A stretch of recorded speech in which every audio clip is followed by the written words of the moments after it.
complainants whose allegations are set forth in great detail in the report. This is some of the best news are or were employed by the state of I've heard all year. Or a state-affiliated entity.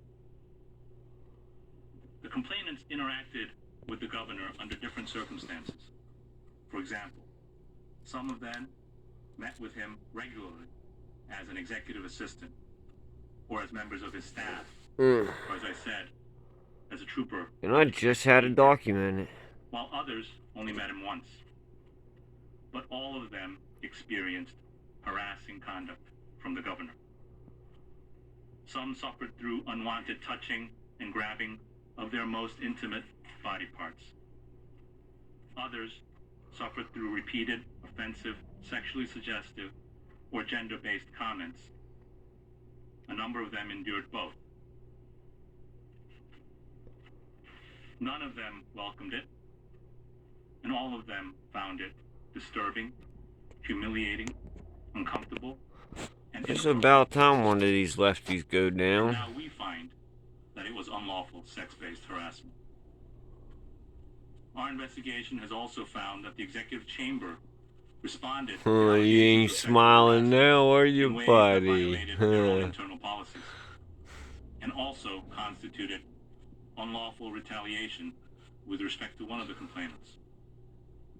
And finally, based on our investigation, we concluded that the executive chamber's workplace culture, one rife with bullying, fear, and intimidation on the one hand, while normalizing frequent flirtations and gender-based comments by the governor on the other, created the conditions that allowed the sexual harassment and retaliation to occur and to persist.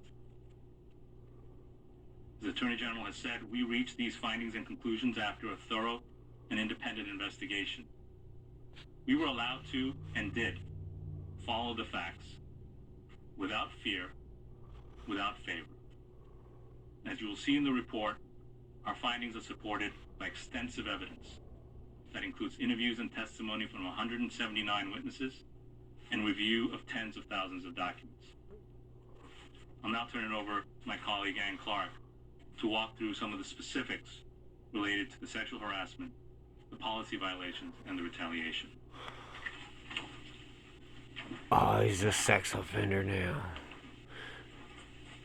I hope he gets prosecuted, though. Engaged in sex-based harassing conduct and conversations. The most serious was the governor's unwelcome physical contact with women, including touching intimate body parts.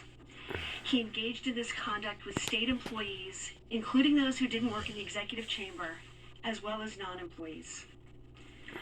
One current employee, who we identify as Executive Assistant Number 1, endured repeated physical violations.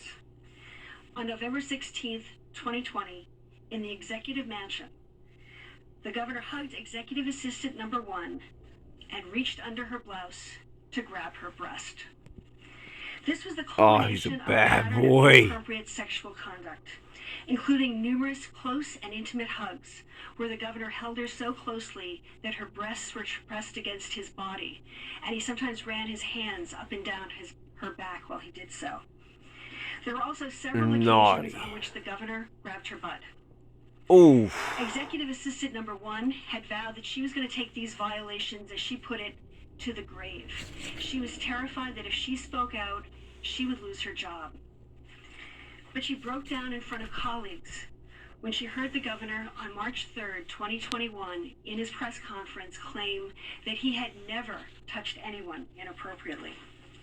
She then confided in her coworkers who saw her break down as to what had happened, and they were the ones that reported the conduct to attorneys in the executive chamber. Oh, this is good stuff. The governor also several times inappropriately touched a state trooper assigned to the unit to protect the governor. In an elevator, while standing behind the trooper, he ran his finger from her neck down her spine and said, "Hey, you." Another time, she was standing holding the door open for the governor. As he passed, he took his open hand and ran it across her stomach from her belly button to the hip where she keeps her gun. She told us that she felt completely violated to have the governor touch her, as she put it, between her chest and her privates. The governor also inappropriately touched women who were attending work-related events at which the governor made remarks. At one event in September 2019, while having his picture taken with an employee of a state entity, the governor grabbed this young woman's butt.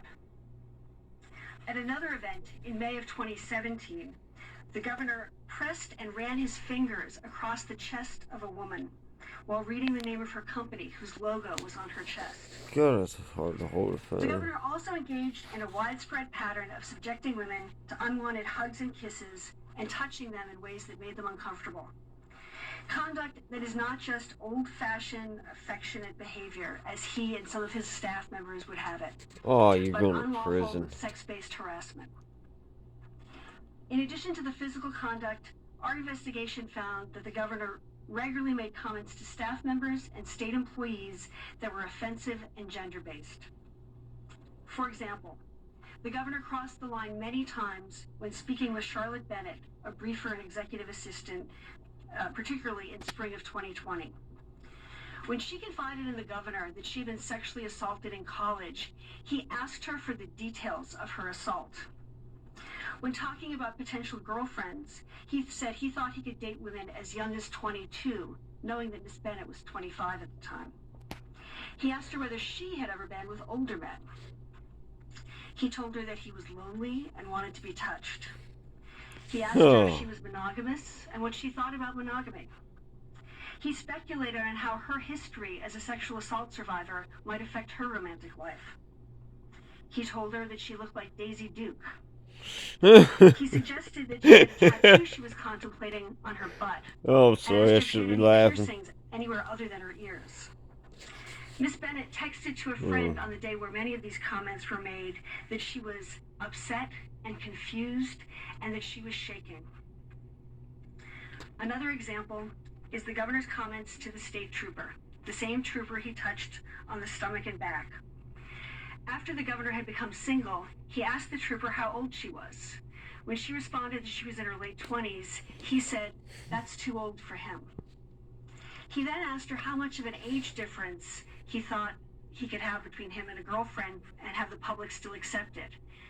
She suggested it might be a good idea to stick with women at least as old as your daughters. She then tried to deflect the conversation by asking the governor what he was looking for in a girlfriend. He responded that he was looking for somebody who could handle pain. Another time, when the governor found out that the trooper was engaged, he asked her why she'd want to get married because, among other things, your sex drive goes down.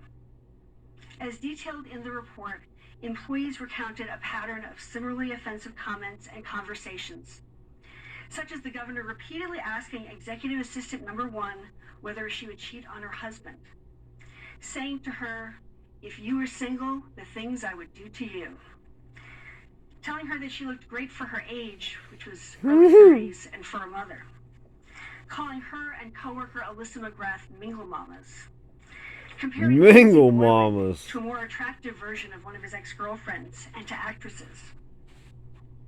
Women also described to us having the governor seek them out, stare intently at them, look them up and down, or gaze at their chest or butt.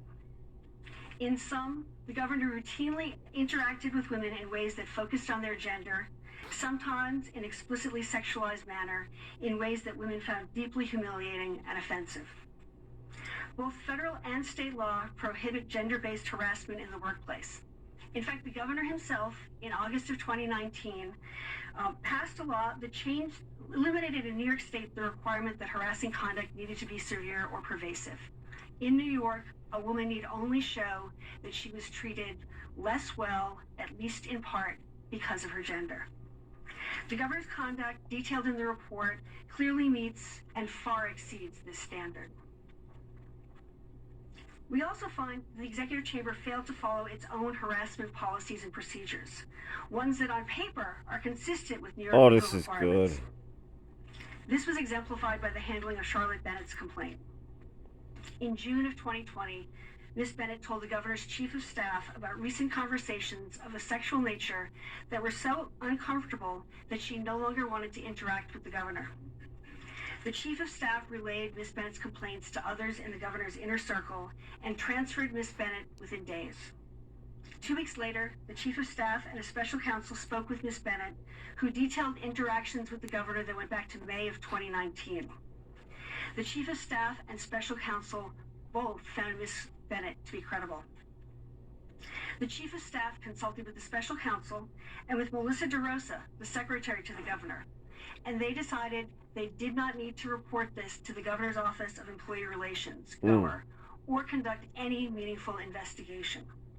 They simply moved Ms. Bennett and instituted a policy of not having a junior staffer be alone with the governor, and even that, they said, was to protect the governor.